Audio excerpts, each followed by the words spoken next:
કી અમે લોકો જે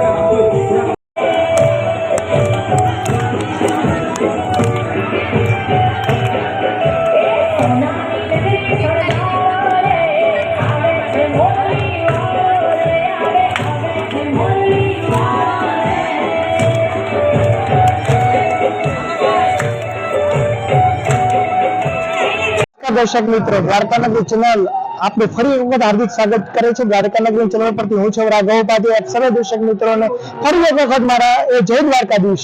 वहाला ने वधावानी जे घड़ीओ छे ते हवे नजदीक आवी रही छे अने कृष्ण जन्मोत्सव थवाने हवे थोड़ी क्षणो ज्यारे बाकी होय त्यारे द्वारका नगरी छे ते कृष्णना जयकाराथी ते गुंजी उठी छे। भगवान द्वारकाधीशनो जे जयकारो छे ते जगत मंदिर परिसરની અંદર ગુંજી રહ્યો છે ત્યારે ખાસ કરીને જ્યારે વહાલાને વધાવાની જે ઘડીઓ છે તે નજદીક હોય અને કૃષ્ણ જન્મોત્સવને હવે થોડી જ વાર હોય ત્યારે ખાસ કરીને હું આપને ભગવાનનો ક્રમ છે તે જણાવવા માટે ઉપસ્થિત થયો છું કે ભગવાન દ્વારકાધીશજીને જે સંપૂર્ણ દિવસની જે માહિતી છે તે અમે આપને જણાવી, પરંતુ જ્યારે રાત્રે જ્યારે મંદિર પરિસર જ્યારે બંધ થાય છે, ભગવાનનો શયનનો ક્રમ થઈ જાય છે, ત્યારબાદ પૂજારીજી દ્વારા ભગવાનને ખાસ કરીને વિશ્રામ થઈ ગયા બાદ ભગવાનને ફરી એક વખત મંગલા આરતી કરવામાં આવે છે।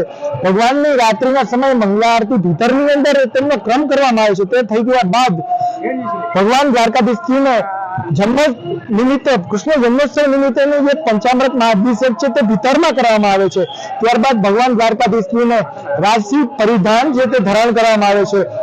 शंख चक्र गदा पद्मा અને ફૂલે મુગુટ અને સ્વર્ણ જડિત અને રત્ન જડિત આયુધોથી ભગવાનના વિશેષ શૃંગાર છે તે કરવામાં આવે છે। ત્યારબાદ હું આપને જણાવવા માંગુ કે ભગવાનને શૃંગાર થઈ ગયા બાદ મહાભોગ લાગે છે અને ત્યારબાદ નંદ ગેરા નંદ ભૈરવના નાદથી ભગવાનની તે મહા આરતી છે તે રાત્રે 12 વાગ્યાના ટકોરે કરવામાં આવે છે। તેમાં પૂજારી પરિવાર છે તે સવિશેષ ભગવાનની જે આરતી છે તે રાજસી ઠાઠને અનુસરીને તે મહા આરતીનો જે વૈભવ છે તે ની ઝાંખી છે તે ભક્તોને કરવામાં આવે છે।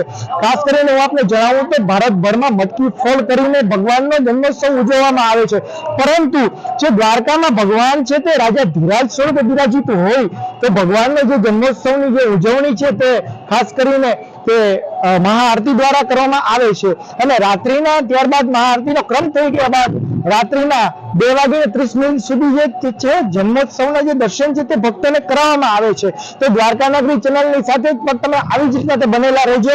આવતીકાલના જે પરાણા નવમીનો પણ ભગવાનનો જે વિશેષ ક્રમ થવાનો છે તેમની પણ માહિતી છે તે અમે આપને આગળના કવરેજની અંદર જણાવશું, તો આપ અમારી સાથે આવી જ રીતના બન્યા રહેજો। રાત્રિના હવે 12 વાગ્યાને થોડી જ વાર જ્યારે બાકી હોય ત્યારે ભગવાનનો જન્મોત્સવ બનાવવા માટે આપણે સૌ આતુર હોઈએ તો જન્મોત્સવની ઝાંખી છે તે પણ અમે આપને દ્વારકા નગરીના ચેનલ પર જરૂરથી કરાવીશું। તો આપ અમારી સાથે આવી જ રીતના વિશેષ કવરેજો અંતર્ગત જોડાયેલા રહો।